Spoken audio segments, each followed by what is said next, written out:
Saudara dan saudariku yang terkasih, Salam, selamat berjumpa dengan Renungan Harian Iona, Inspiration of New Apostolic. Damai sejahtera Tuhan Yesus Kristus menyertai kita.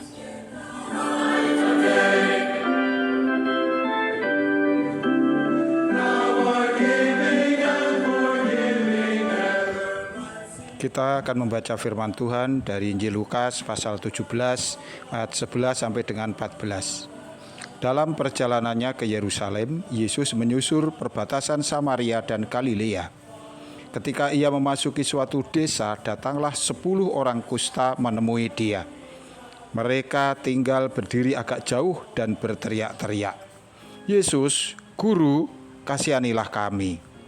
Lalu ia memandang mereka dan berkata, "Pergilah, perlihatkanlah dirimu kepada imam-imam." Dan sementara mereka di tengah jalan, mereka menjadi tahir.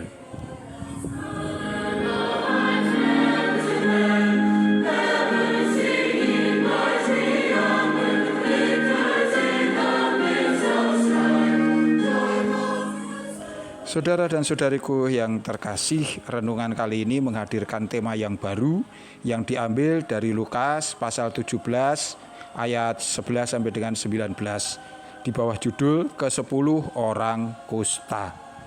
Kala itu Tuhan Yesus sedang menempuh perjalanan ke Yerusalem dengan menyusuri perbatasan Samaria dan Galilea.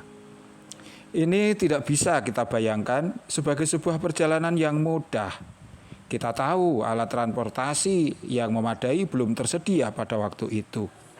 Sehingga untuk melakukan pelayanannya dari desa ke desa, dari kota ke kota, Tuhan Yesus lebih sering menempuhnya dengan berjalan kaki. Bisa kita bayangkan betapa berat perjalanan tersebut. Belum lagi ditambah dengan seringnya Tuhan didatangi demikian banyak orang yang ingin mendengar khotbahnya atau ingin mengalami mukjizat-mukjizatnya. Jumlah mereka tidak tentu, kadang bahkan sampai ribuan.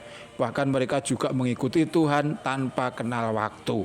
Dari pagi hingga malam ada saja orang yang ingin berjumpa dengan Tuhan. Begitulah Tuhan melayani. Dia tidak kenal lelah, tidak takut, dan tak ada kata menyerah. Padahal meskipun Yesus adalah Tuhan yang Maha Kuasa, tetapi secara fisik Yesus adalah juga manusia sebagaimana umumnya. Yesus tidak dibebaskan dari rasa lelah. Yesus juga harus berjuang melawan kejenuhan, kebosanan, bahkan rasa khawatir dan juga takut. Kita ingat di dalam banyak peristiwa sering Yesus menerima ancaman, hendak ditangkap, bahkan ingin dibunuh.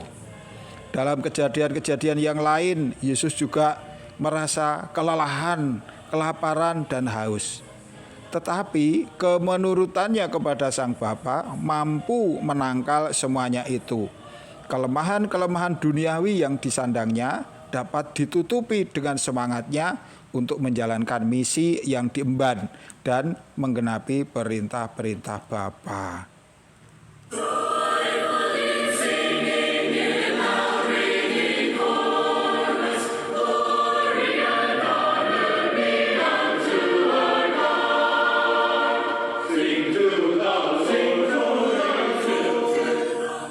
Saudara dan saudariku yang terkasih, sebagaimana Tuhan Yesus, engkau dan saya juga menyandang tugas misi, tugas yang dikaruniakan oleh Allah.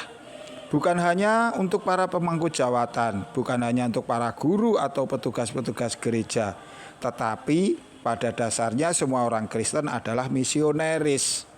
Mereka menyandang tugas untuk mewartakan Injil.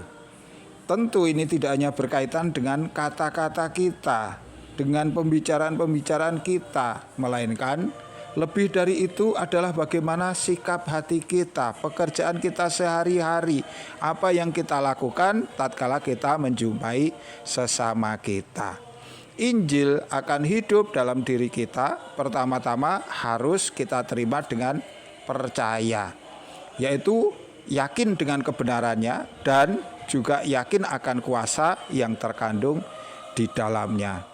Injil bukan hanya dipahami sebagai pesan-pesan moral atau kata-kata mutiara saja atau sentuhan-sentuhan motivasi, Bukan, melainkan sebagai kehendak dan perintah Tuhan yang harus dipatuhi dan dilaksanakan di dalam setiap kata-kata tulisan dari Injil.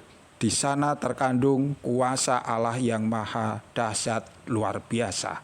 Di dalam kita menjalankan tugas kita melaksanakan pesan-pesan Injil, dasarnya tentu saja bukan karena keterpaksaan, tetapi karena rasa kasih kita dan hormat kita kepada Tuhan. Kemenurutan ini, tekad ini akan mampu mengatasi segala perasaan-perasaan negatif yang seringkali menghadang kita. Sebagai pewarta-pewarta firman, kita tidak pernah dijanjikan jalan yang mulus, tanpa hambatan dan lain sebagainya. Melainkan misi kita ini adalah tugas yang menantang. Misi yang demikian ini bukanlah sebuah tugas yang ringan. Kita menghadapi bukan hanya banyaknya hambatan, tetapi juga bahkan sering adanya ancaman-ancaman. Mari kita mencontoh Tuhan Yesus. Dia dihalangi, dia ditekan, difitnah, diancam.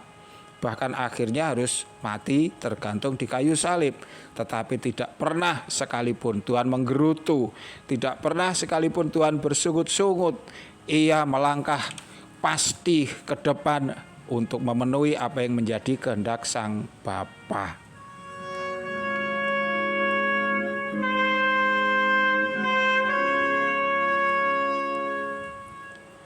Begitulah hendaknya sebagai misionaris kita selalu ingat setiap tingkah laku, kata-kata, pemikiran yang kita lakukan sehari-hari itu diawasi oleh Allah. Itu juga dicatat oleh Allah. Engkau telah mengalami kasih Allah yang luar biasa. Kita ingin juga menunjukkan kasih kita kepada Dia dengan kita mematuhi firman-Nya, dengan kita melakukan apa yang menjadi tugas-tugas kita. Pada edisi yang kedua nanti kita akan melihat bagaimana Yesus melayani dengan tanpa lelah. Bahkan ketika 10 orang yang menyandang penyakit menular yang mengerikan, yaitu penyakit kusta, datang memohon belas kasih-Nya. Di sana Tuhan tidak mengusir mereka. Di sana Tuhan di tengah kelelahan, selepas Tuhan melayani orang-orang yang sedemikian banyak, Tuhan tetap mendengarkan mereka. Sebenarnya ada banyak alasan jikalau Tuhan mau untuk menolak permohonan mereka, tetapi Tuhan tidak demikian. Tuhan melayani mereka dengan ramah, dengan penuh kasih. Itulah teladan kita yang sejati di dalam kita menjalankan tugas misi kita. Kita tidak ingin membangun tembok-tembok pemisah bagi mereka yang ingin mencari keselamatan. Kita ingin membukakan jalan agar setiap jiwa yang ingin diselamatkan memperoleh akses jalan masuk kepada kemurahan Allah pada mezbahnya yang suci di dalam diri Tuhan Yesus Kristus. Allah memberkati. Sampai jumpa. Amin.